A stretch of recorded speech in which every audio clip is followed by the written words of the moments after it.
Hi,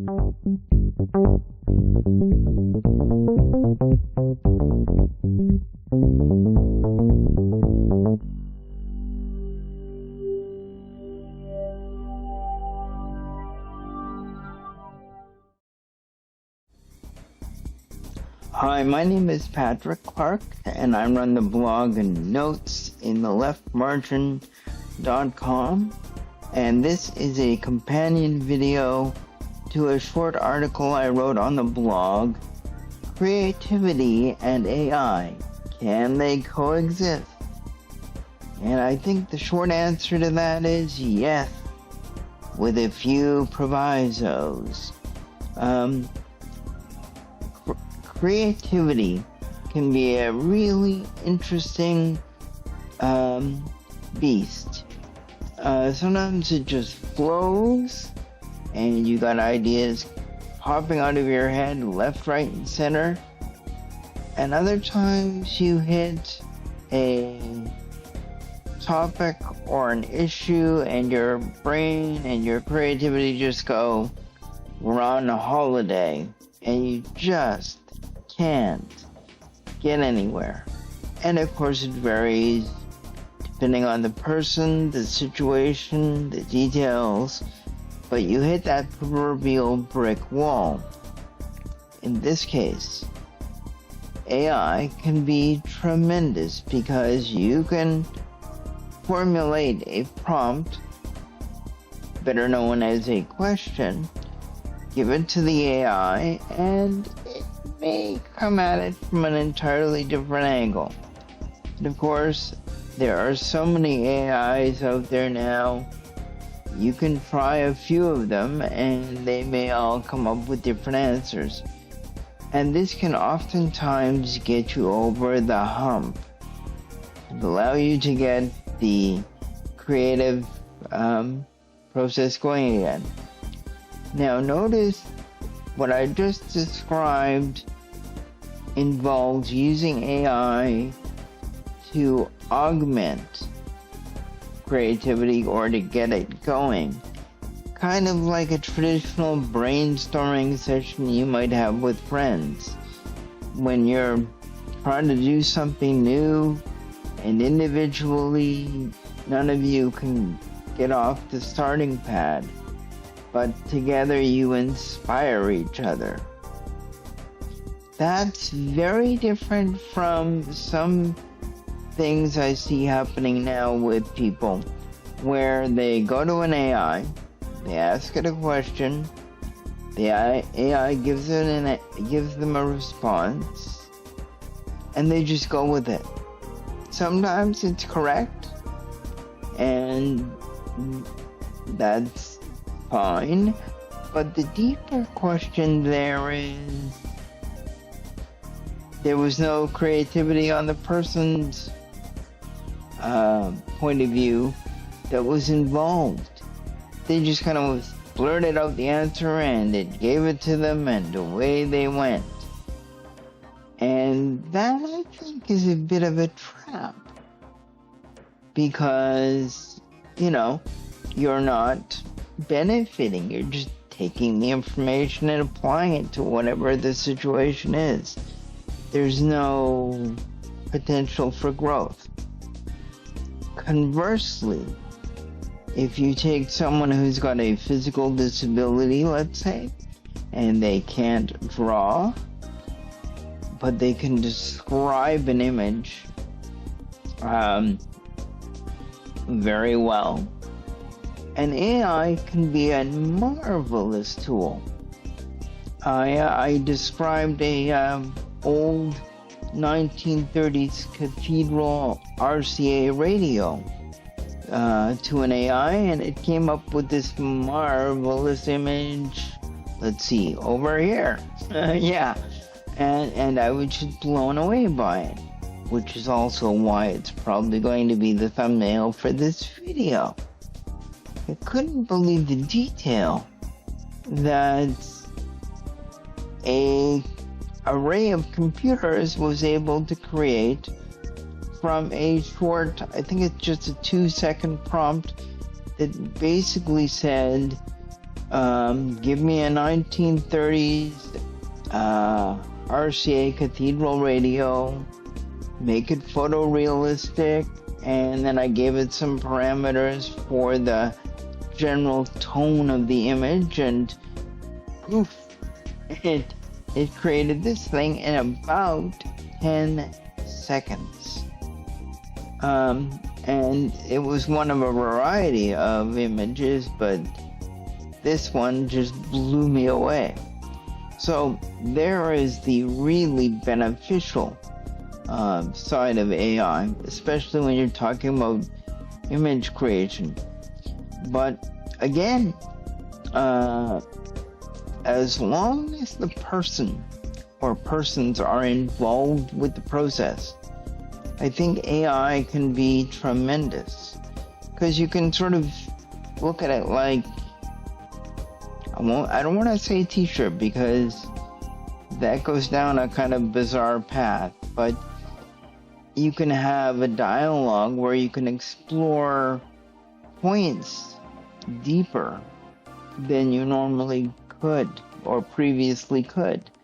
However, one must always keep in mind, even when things are going really well, that AI is a sophisticated odds maker. It looks at the words presented to it, and it calculates the odds of what the next word might be.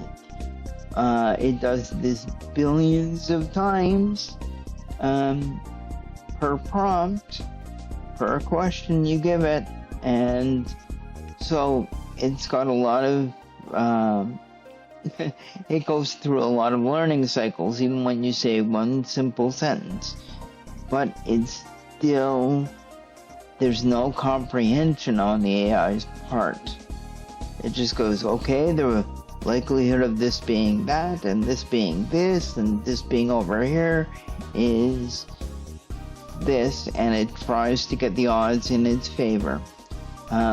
So as long as the person working with the AI uses it to augment their understanding or their creativity, that's great. But not hand over the responsibility for the creativity to the machine and just go, I asked AI and it said this and I'm going with it.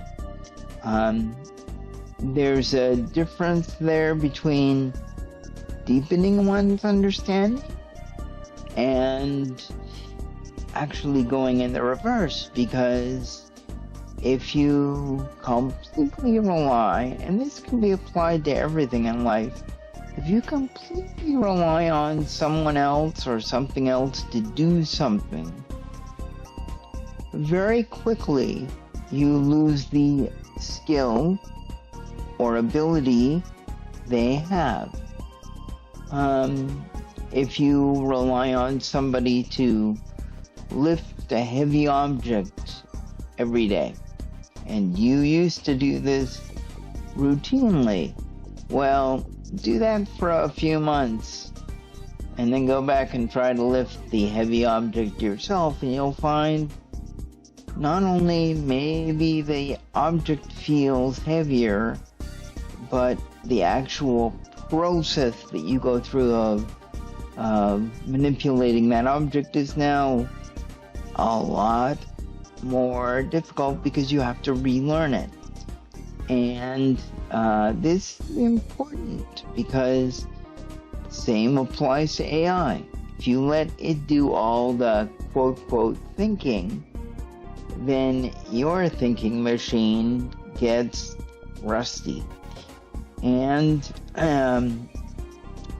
sometimes getting the rust off is a difficult process, especially if you're getting on in years. When you're young, your brain adapts to new info very quickly, and you remember very clearly. When you're older, it's not quite as easy, or it doesn't appear to be. Because, as we all know, perception can be faulty. In this case, me remembering how easy learning was when I was younger. But again,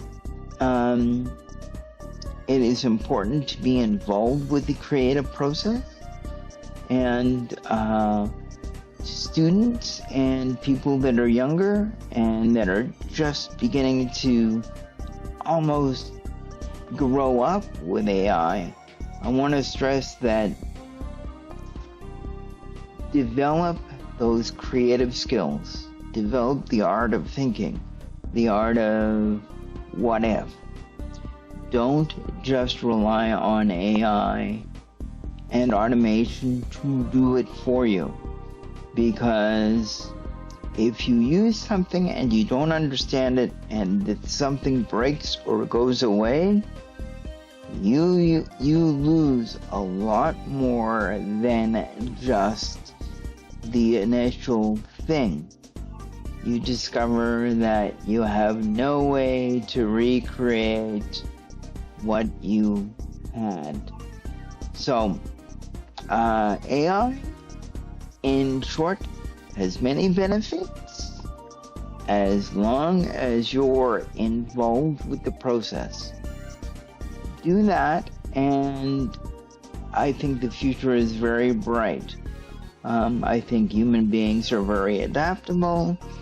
For the jobs that people see vanishing, I think other jobs will be created, and we could be looking at ultimately a whole other societal structure. That's going way out there, off topic, but it just occurred to me. This could be another evolutionary step, like the Industrial Revolution, only I think bigger, because as you've noticed, things are happening much more frequently nowadays. Okay, with that, I think you guys get the point. So, have fun with AI.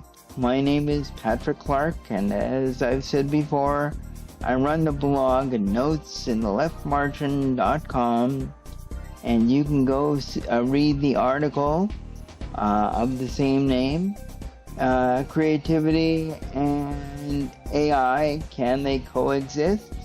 This video has now gone off in many directions the article doesn't cover, but use them together.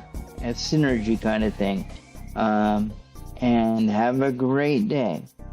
So let me know in the comments on YouTube or on my website, notesintheleftmargin.com, right there. And I'll see you in the next video and in the next blog post. Okay, have a good day, everyone. Bye-bye.